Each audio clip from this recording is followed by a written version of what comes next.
everyone, welcome back to another episode of Backstage Spotlight. Today we have with us Jack Rose. Hello. Hi. For those who aren't familiar with you, would you like to introduce yourself and say a bit about what you're doing in the industry at the moment or what you've done in the past? I'm Jack Rose. I trained at Lane, graduated into COVID times, which was super Oh, fun. Um, I've I've been around the block really. I've done stuff abroad, I've done regional things, I've done a tour, and I've also been in the West End. So I've done a couple of different things. So I've got some stories I'm sure I could tell you all. great. How did it all start for you? When did you realise you wanted to do musical theatre as a career? Um, When I was maybe 13, I was lucky enough to be able to do the Oliver UK tour. Nice. And I think that was the first time where I was like, this is a job. Like, people can do this and get paid. And it didn't feel like a job at the time. And I think that was the main thing. I was like, I'm having fun, I'm enjoying myself, and I'm getting paid. And so that was when the cogs started turning. But yeah, I've been training since I was like 5, but more for fun. And Yeah, then that became like real, like, wow, you can do this. yeah. How did you find doing that alongside school? Um, it was really interesting. So we had um a tutor that would come to all the different locations with us, and we'd have like school throughout the day, and then in the evenings we used to do the shows. Um, my school were really happy with me doing it. I think they were kind of like, "Oh yes, enjoy yourself," and I think they were quite proud to have a student that was, doing this kind of thing as well. Yeah. Um, it was, yeah, it wasn't too difficult. It was it was fun. It was a lot of fun. Yeah, I can imagine. So, how was your audition time for colleges? Because I know a lot of people who watch this podcast are in that process of their life. How was your experience and what advice would you give? Oh, it's so exciting, everyone! It's exciting. Um, I I mean, you do hear this a lot, but I think that when you find the right place, you just know, like, you'll just get a certain vibe or an energy from the building or the people that are there. And that's when you know. I auditioned for maybe 5 or 6 colleges, and got accepted to 4. I don't come from a very rich family, so I basically had to rely on some kind of like financial help, which luckily enough I did receive from Lane. So that is where I ended up. But it's so fun, and I think you should just go in and see it as an opportunity to like show you and show like what you're about, what you can do, and who you are. Yeah, definitely. If you could go back to your first year, what would you have done differently? Oh my gosh, back to my first year. Um,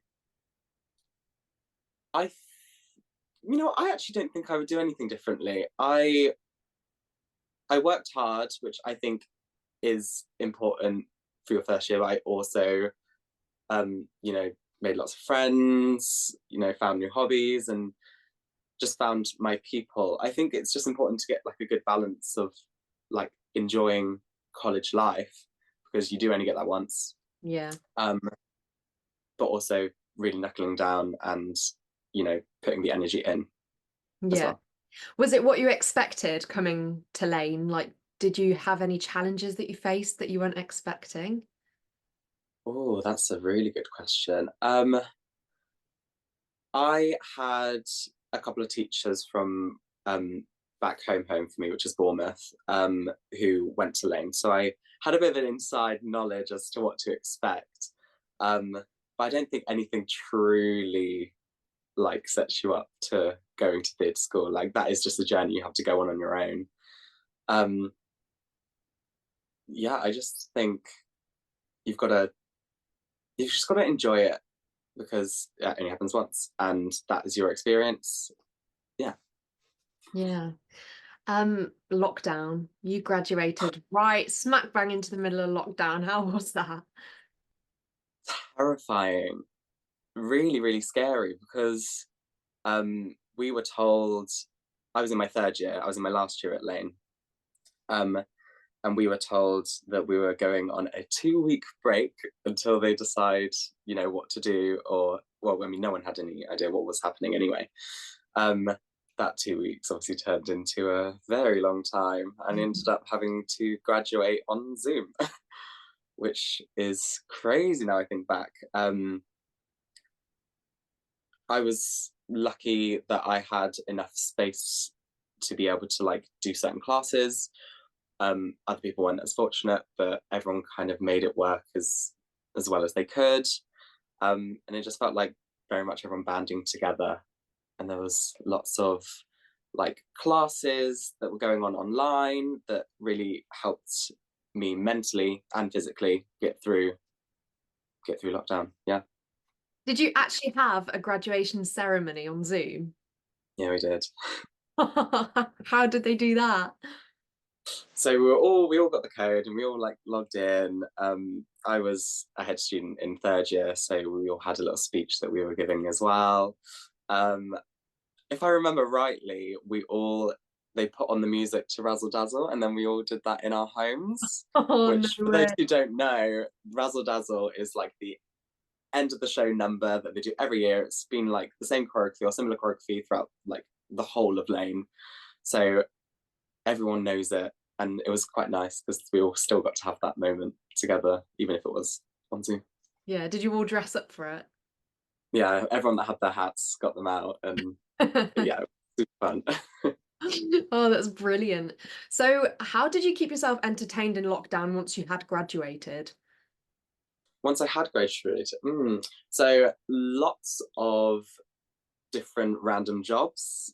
You got to do what you got to do, Yeah. and at the time, obviously, no one knew when the industry was going to come back, or if it was even going to come back. It was scary. So yeah, did lots of random things. I was, doing the test swabbing at one point. I was working at the co-op. Yeah. Um, it was quite nice actually to spend some time with family, like actual quality time, because that doesn't really happen much even now that I've been luckily very busy. So it was really nice to have that time with my family as well.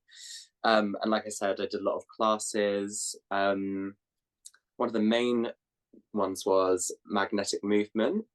I Mm. don't know if you know. Oh, Lindsay, who I think you've also interviewed, Lindsay um, Atkinson. and yes, and her Yeah. partner Alex set up this magnetic movement Oh, and did a nice. lot of their classes, which yeah, really helped when I'm just going to my job at the co-op. It's nice to have that kind of Yeah. like Like a outlet creative as well. outlet. Yeah. Yeah. Yeah, of course. And did you do your agent showcase before lockdown? How was the things on the agent front being in lockdown? So we managed to do a showcase days before the lockdown Wow. happened. Um, and I had a solo in that showcase, and I just thank God that happened because that is kind of how I got my in with my agent that I'm with at the moment. I'm still with them. Um, but yeah, it was really hard, and no one really knew what to do because it was also new. Like I guess we were like the test year, the Yeah. 2020 grads were the test year.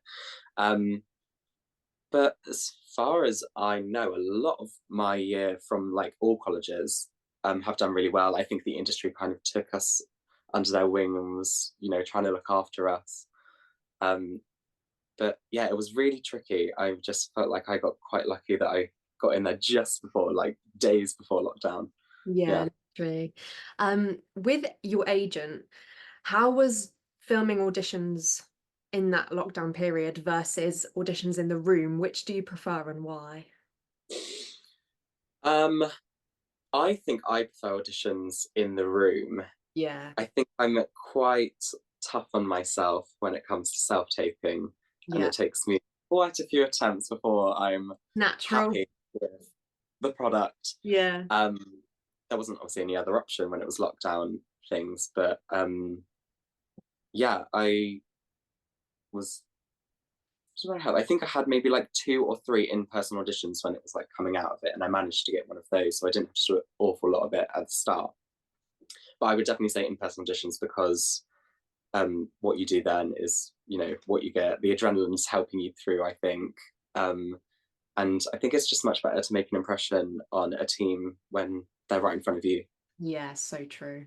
So much easier, like even just coming into a room, like the energy you bring, versus Yeah, being on tape and you can't really, like, it's so hard to yeah, translate it's so hard to come that. across of yourself Yeah, in a video. Yeah. yeah. Um, so you went to Germany to do Berlin. I did, yeah. What was it like working abroad, and how are the audiences abroad? Oh, they're amazing. I've done 3 jobs now in Germany. My first job out of college was Berlin, Yes. which is a beautiful show set between the world wars. It's a really lovely queer show, um, and it is jam packed of dancing. Like I've never danced, and I don't think I ever will dance as much as I did in that show. Um, it was it was my first job, so I was over the moon, and I think it's always very special that first job. Um, the audiences are great. The second show I did in Germany was the Rocky Horror Show, and they all dress up in the audience. Yeah. There's like a whole fan club, isn't there? Yeah, oh yeah, yeah. Yeah, I recommend you know doing anything abroad. I think it's just so exciting to like see other cultures and just yeah leave the place that maybe you grew up just to see what else is out there. Yeah, sure. What's like the food, accommodation like? How does it all work in the contract? So most jobs overseas, they sort out where you would be staying for the duration of the contract, which is amazing, a godsend, because you don't always get that in the UK when you're UK touring.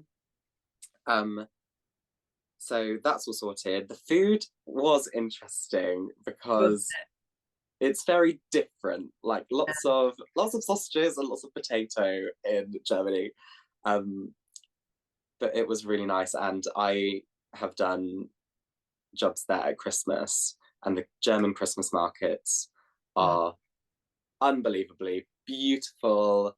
Yeah, I see so much on social media that's like, if you visit Germany, you have to visit at Christmas, and there's just like videos of like, these there amazing. really is just like nothing like it. It's just beautiful, and it's like such a big scale. Like everywhere in Germany does it. It's magic.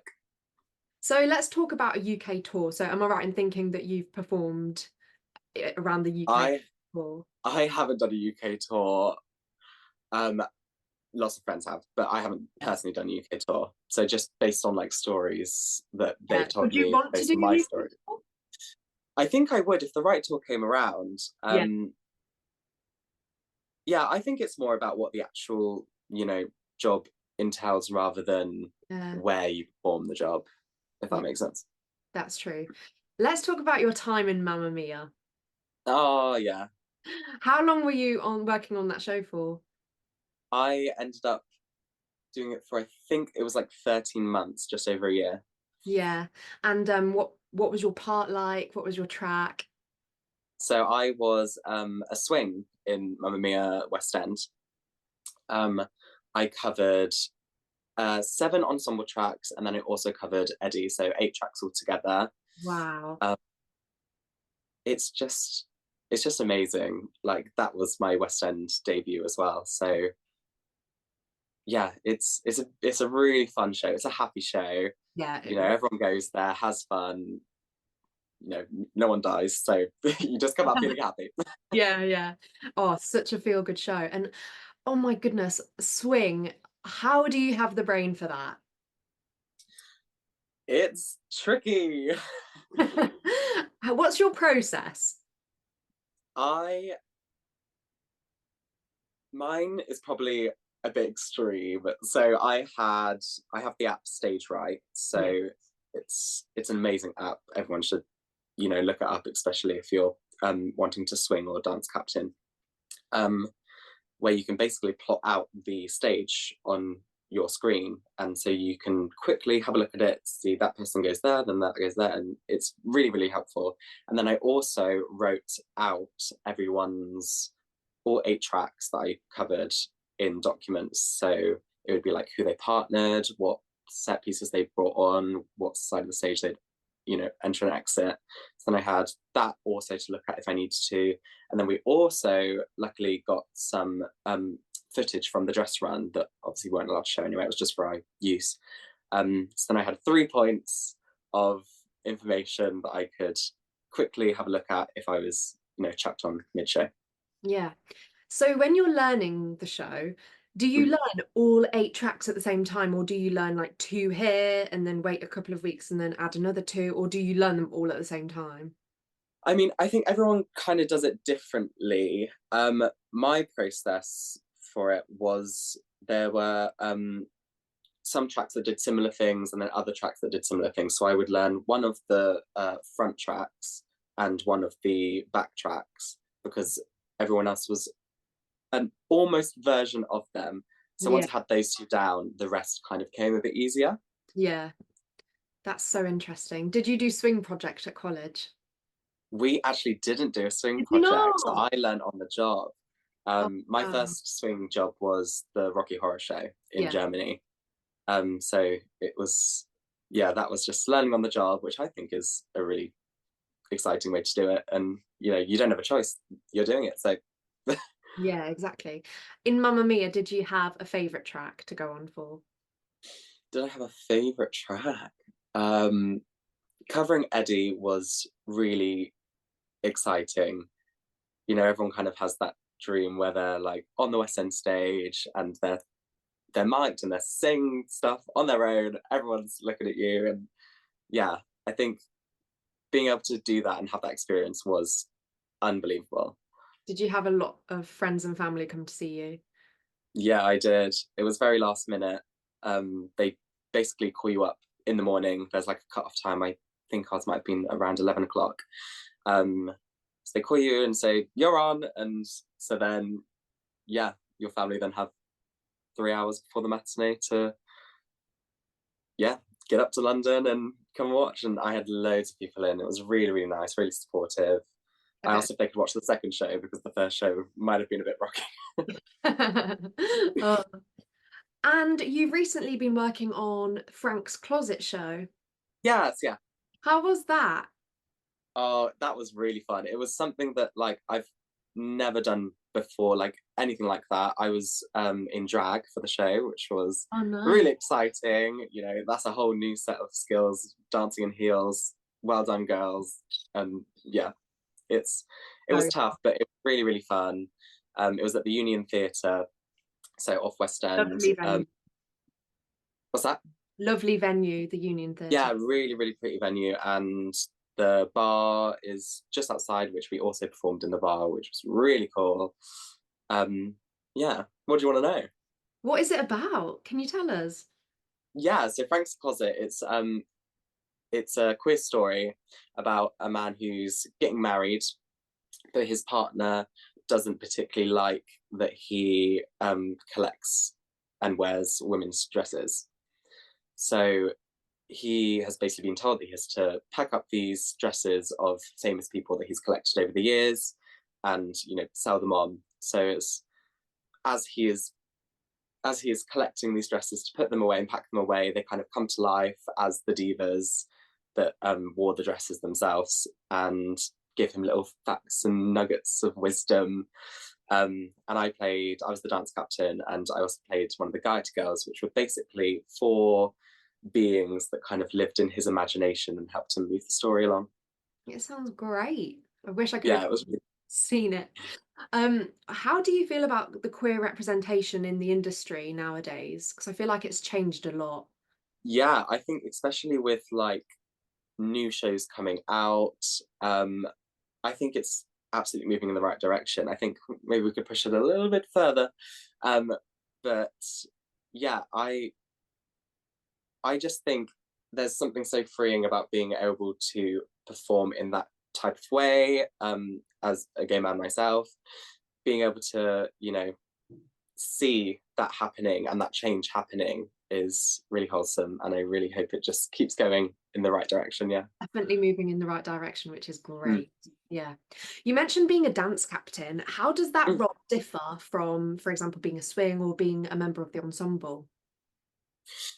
I guess being a swing, you would need to make sure you know your tracks back to front, whereas a dance captain needs to know the show back to front. Yeah. Like after the choreographer has done their job and leaves, then it's the dance captain's job to, make sure that everything still runs smoothly, input notes if needed.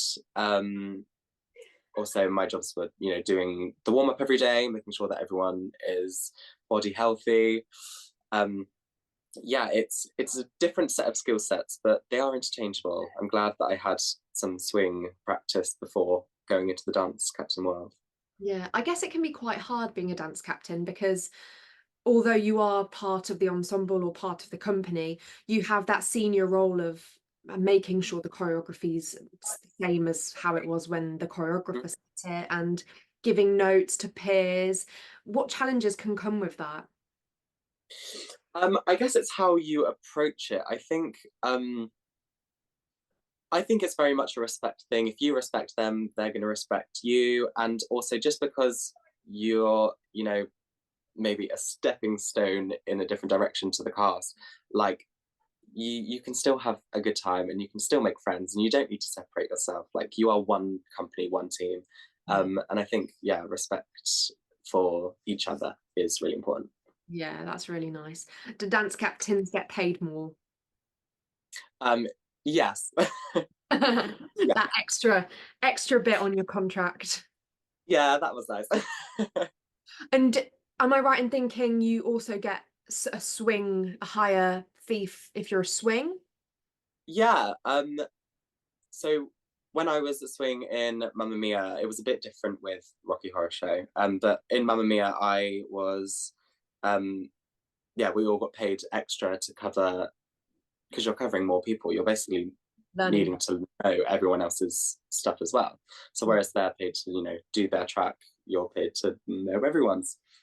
And then you also got a cover fee if you covered. So like, as well as my swing payment, I also got a payment for covering Eddie, which was really nice. That is very nice. Um, if you were to choose whatever show you could, what would be like your dream job? Oh gosh. I actually have like a list of Of shows course you that do. I'm hopefully going to be able to tick off as we go. Um, I would say something like Wicked Yeah. would be a real dream for me. I just think it's a beautiful show, and I think it's rare to be able to really give your all to choreography, like in certain shows that are, maybe more staged than choreographed. Um, so yeah, to be able to do an amazing dance show like that would be amazing. Yeah, Yeah, Wicked is such a classic. I mean, I feel like it's going to be here forever. yeah, and it was also the first show that I saw Oh. ever, so it's got that little special place Oh, in my heart. yeah. Having done the shows that you have, how does your brain like remember information? Like, could you go back to, for example, Berlin and do that track, or do you think you'll have forgotten some of the bits? I actually did go back to do Berlin for a second contract just this Christmas gone, and I was actually questioning this myself. I was like, I wonder if I'd actually know it, whether it would come back to me. And it was actually crazy how much did come back to me. I wasn't in the Really? exact same track, but yeah, I think, yeah, that's an interesting question. I don't actually think I know that myself. I think I need to be in that situation to know that. But in Yeah. Berlin, it definitely came flooding back eventually. Yeah. Because I guess like your muscle memory kind of remembers some of it for you, but Yeah, true. as time I goes still have on. my maps. Oh, sorry, I was gonna say I still have my maps for Mamma Mia. Like Yeah. they're in the bank. So if you need me, call me. It's actually really good because I can't remember who it was, but someone was working in London and they got called on for 6 because they'd done it previously, and they got called on that night as like Kay Howard or something, and they'd still Yeah, remember the show. It's crazy. It's so yeah. good. What do you think the future holds for you? Would you like to go into TV, writing, or do you want to stick to the musical theatre?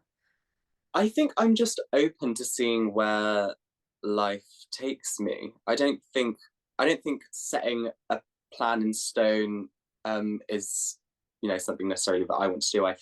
Yeah. I think I just want to let the industry take me where it wants to, and grow and keep doing, as long as I'm happy. I Yeah, don't really mind where I end up. it's really important. And Yeah. this industry is just so great, knowing that you're doing work and just enjoying it at the same time. Yeah, isn't that a blessing to be I able know. to just enjoy work to the point where it doesn't feel like work? Yeah, it's just it almost doesn't feel real that like it's a job. Like when you're little, Yeah. you don't think, oh, that's going to be my job, because I feel like it's better now, but when probably our generation was a bit younger, you have to kind of like dig for what jobs are available out there. Hmm. Whereas now I feel like the industry has grown so much, it's almost like a bottleneck. As Yeah. these people leave college to get jobs, and auditions are just packed. Like the talent is insane. Yeah. And what I love is that actually more recently, I feel like I've seen more open auditions Yeah, and, you know, putting out self tapes for like everyone to do and stuff like that. So, like, auditions are hopefully going to be more accessible as well and not so elitist, maybe, or yeah. confidential. Exclusive. Yeah, yeah. Yeah. Every a question I ask every guest that I have on my podcast is, if you could nominate someone in the industry, so it could be a performer, a creative, someone working backstage, to come on my podcast and impart their knowledge, and I'll reach out to them, who would it be? What an amazing question. Um, ooh, I think I'd want to see someone like Nick Winston. Yes. Yeah. Nick would be great. Um, I he's he's done everything. He's choreographed, he's directed, and worked with such amazing people. I just feel like he'd have the best stories ever. Yeah. Yeah, Nick would be someone to definitely reach out to. Thank you so much for that. Sorry. Listen, Jack, it's been an absolute pleasure talking to you. Any last words for the viewers? Have fun, live life. Nothing's too serious. Exactly. Don't take yourself too seriously at the end of the day. Yeah. Thank you so much. And to everyone listening, thank you for watching, and we'll see you next week.